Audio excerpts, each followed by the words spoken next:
Good morning. How are we doing? So, yesterday, sitting down at dinner, and my daughter said, "Daddy, you're the winner."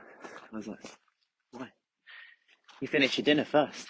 I was thinking, maybe that's something they do at school between the kids. Anyway, and I was like, "Oh yeah," and I do eat fast. I've always eaten fast. And the interesting part of this really simple one for today is that, as much as it sounds odd, as much as it sounds really simple, but those who eat faster tend to have a higher BMI, and those who eat slower tend to have a lower BMI. And I'm not going into the pros and cons of BMI at the moment. It just so happens that I do have a relatively high BMI. But the interesting part of this is that it is a really simple one. We get caught up in all of the glucose, spikes. Yeah, eating slow will probably help with that because we're chewing it more. We've got enzymes that break down starch and carbohydrates in our mouth. So the longer it's in there, the more we're chewing, the better. And that also gives us time for hunger hormones to set in, which is again going to help. This is a really simple task. And if we take one step back of that, are we sat down when we eat? Can we practice today, putting our knife and fork down between bites today and seeing how we go with that? It will feel weird. Like when I'm hungry, I'm sat down, I'm just like straight in. And when I'm conscious of the putting your knife and fork down between bites, it's like, wow, yes, that's tough. I'm chewing my food though. You'll probably enjoy it more. You might even get better digestion if you look at IBS potentially. I'm not saying definitely. Obviously, there's a lot to do with fermentable foods in there. More on that another day.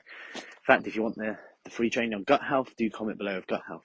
But that's just one thing for you to think about today. In that, if you win that race, the race to finish your dinner first, you could potentially be doing the things that make your hunger hormones less likely to tell you to be full up, which could result in us going for seconds, going for more.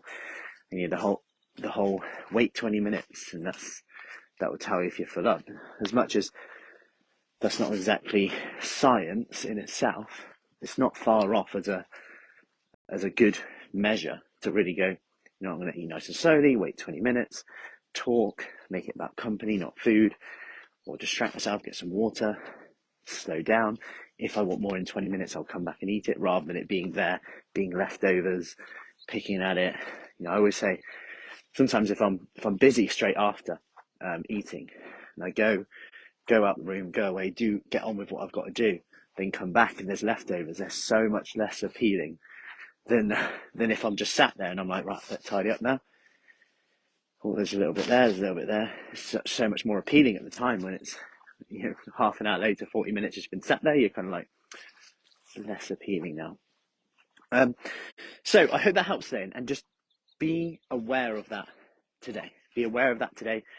When you're sat down eating, can you add 10 chews of what you normally do today? Can you put your knife and fork down between bites? Are you winning the race every time like I am? Finish your dinner champion, 2023 winner. So I hope that helps. Any questions, let me know. Our next 28-day kickstart, where we're going to be focusing a bit more on pre, peri, during, post menopause, kicks off this week and next week. Flexible start date. If you want more information on that, comment below with menopause and I'll get you the details. Have an awesome day and speak soon.